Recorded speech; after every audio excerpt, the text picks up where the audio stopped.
L'accord de Washington, déjà violé, alors que l'encre n'a pas encore séché, les premières explosions résonnent à Uvira.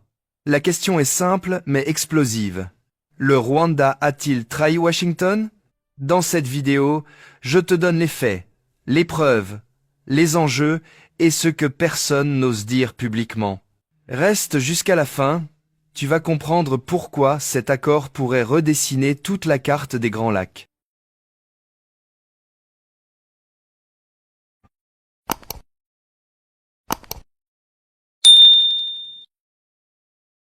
Signé sous pression américaine, l'accord de Washington devait être historique.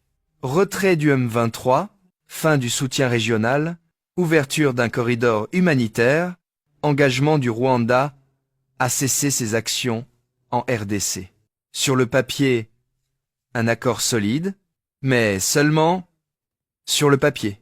Dès les premières heures après la signature, des sources militaires, diplomatiques et locales signalent des mouvements de troupes pro-Rwanda, des attaques du M23, AFC, des positions FARDC ciblées, des civils tués ou déplacés, des villages tombés sous contrôle rebelle.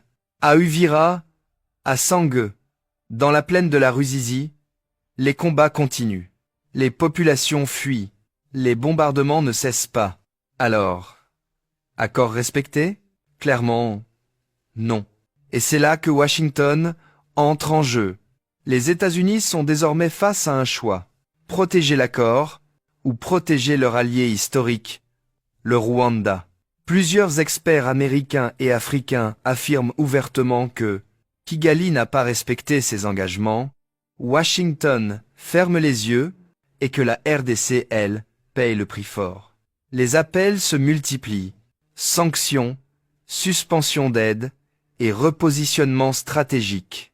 Pour la première fois depuis des années, Washington est mise au mur. À l'international, on parle de paix. Sur le terrain, on voit la guerre. Ce double discours est dénoncé par diplomates, analystes et ONG.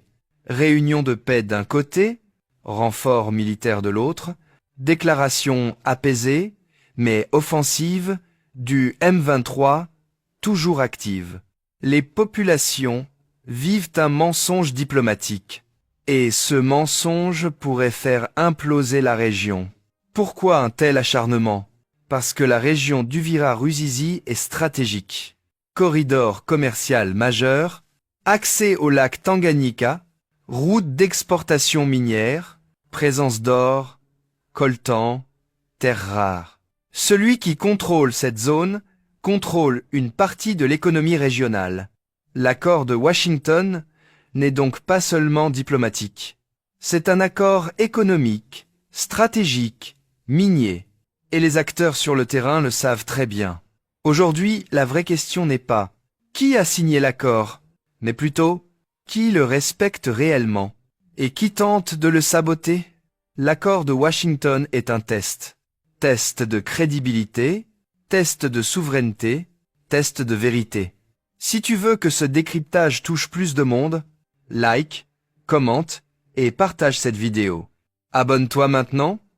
La suite arrive très bientôt.